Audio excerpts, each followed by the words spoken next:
You know, right now, one of the most devastating conflicts on the entire planet is raging, and yet you barely hear a thing about it. This is the story of Sudan's forgotten war, a story of unbelievable suffering, a brutal fight for power, and a nation that's being systematically destroyed. So here's how we're going to break this down. First, we'll look at the sheer scale of this crisis, why it's being called the world's worst. Then we'll get into the two generals at the very heart of the conflict. After that, we'll dig into the dark history of gold, greed, and genocide that's fueling all this violence. Then we'll face the staggering human cost. And finally, we'll see how this has spiraled into a proxy war for powerful international players. Okay, first up, we really need to get our heads around the reality on the ground, because the situation is so much more dire than most people can even imagine. And look, that is not an exaggeration. That's the direct assessment from the United Nations itself. I mean, think about that for a second. They're telling us that what's happening in Sudan is worse than every other crisis on the globe. It's a shocking statement, and it really sets the stage for how serious this is. And this isn't some abstract thing we're talking about. We have horrifying, concrete proof. Researchers at Yale University were analyzing satellite images over the city of El Fasher, and, well, what they found is just stomach-churning. Piles of bodies, literally visible from space. The ground around them stained red with blood. This isn't just fighting, this points to systematic, mass-scale killing. So, how on earth did things get this bad? Well, to understand that, we've got to look at the two men who plunged an entire nation into total chaos. On one side, you have General al-Burhan. He's the head of the official Sudanese Armed Forces, the SAF. And on the other side, General Dagalo, who leads a really powerful paramilitary group called the Rapid Support Forces, or RSF. But here's the crazy part. These two weren't always enemies. In fact, they were allies. They seized power together, and then they turned on each other in this absolutely brutal fight for total control. This whole disaster didn't just pop up out of nowhere. It actually started with a moment of incredible hope back in 2019. Massive protests managed to topple the longtime dictator Omar al-Bashir. A new transitional government was formed, and for a minute, it looked like Sudan was on a path to democracy. But then, in 2021, these two generals, al-Burhan and Dagalo, they just hijacked that dream. They staged a coup. And by April 2023, their shaky alliance completely fell apart, and their personal power struggle exploded into this devastating civil war. So what was the final spark? It all came down to one single question. What to do with Dagalo's powerful RSF militia. The plan was to merge it into the main national army. But this wasn't just some administrative issue. No, this was about who would ultimately call the shots, who would control the country's immense wealth, and who would be the undisputed ruler of Sudan. And neither one of these men was willing to back down. But see, this is so much more than just a power grab. To really get why this is so brutal, especially the tactics of the RSF, you have to dig into its absolutely terrifying origins. And that brings us to a name that should send a chill down your spine. The Janjaweed. In Arabic, it means devils on horseback. This was the militia that the old dictator unleashed in the Darfur region way back in 2003. And they became infamous around the world for committing just horrific atrocities and ethnic cleansing. Now, this is the part you absolutely have to understand. The Janjaweed, they didn't just disappear. They got a rebrand. In 2013, they officially became the Rapid Support Forces, the RSF.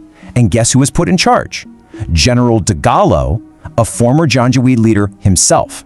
So we're talking about the same group with the same history of brutality, now fighting for control of the entire country. I mean, the scale of their past violence is just staggering. The original Darfur genocide, which was carried out by this very same group, had already killed an estimated 300,000 people by 2008. So you see, the violence happening today isn't some new development, it's a terrifying continuation. So what's funding all this bloodshed? In a word, gold.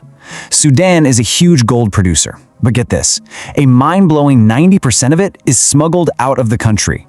This illegal trade completely bypasses the government and flows directly into the pockets of armed groups, like the RSF. It gives them a practically endless river of cash to buy weapons and just keep this war going. Okay, now let's talk about the real price of all this greed and power. Because it's being paid in blood and unimaginable suffering by millions of ordinary Sudanese civilians. In less than 2 years, this civil war has already killed over 150,000 people. And honestly, that's probably a lowball estimate. The real number is likely much, much higher. And the displacement? It's a scale that's hard to even wrap your head around. More than 10 million people had been forced from their homes. That has created the largest internal displacement crisis in the entire world. And now starvation is being used as a weapon of war. As of September 2025, just in 2 regions, Darfur and Kordofan, 375,000 people are already in full-blown famine conditions. Aid agencies are screaming about this, warning that it's just the tip of the iceberg of what could become one of the biggest hunger crises in modern history. And the crisis just keeps spiraling. Hospitals and schools are rubble, so diseases like cholera and malaria are spreading like wildfire. Farmers can't plant their crops, which basically guarantees more hunger down the road. And, most chillingly, the RSF is repeating its old playbook, carrying out systematic ethnic cleansing against non-Arab groups in Darfur, like the Masalith, the Fur, and the Zagawa tribes. So this chart here gives you some really important context for that ethnic violence. About 70% of Sudan's population is ethnically Arab, but there's a significant 30% made up of many different African tribes. It's these minority groups, especially in places like Darfur, that are being deliberately and brutally targeted.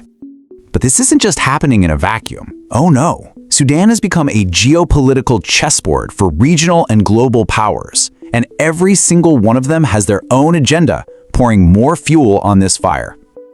All right, let's break down who is reportedly backing whom. On one side, supporting General Dagalo's RSF, you've got the United Arab Emirates and Russia's Wagner Group. Their main motivation? Access to all that Sudanese gold. On the other side, backing the official army under General al-Burhan, you have regional powers like Egypt and Saudi Arabia, who are mostly worried about stability on their borders. And Iran has also reportedly been providing support to the army for its own strategic reasons. So, why all the international interest? Well, Sudan's location is incredibly strategic. It's the bridge between Africa and the Middle East. It has a long coastline on the Red Sea, which is a vital global shipping lane. And as we've already seen, it's packed with gold and has major oil pipelines. Basically, if you control Sudan, you gain a huge amount of influence in a very critical part of the world.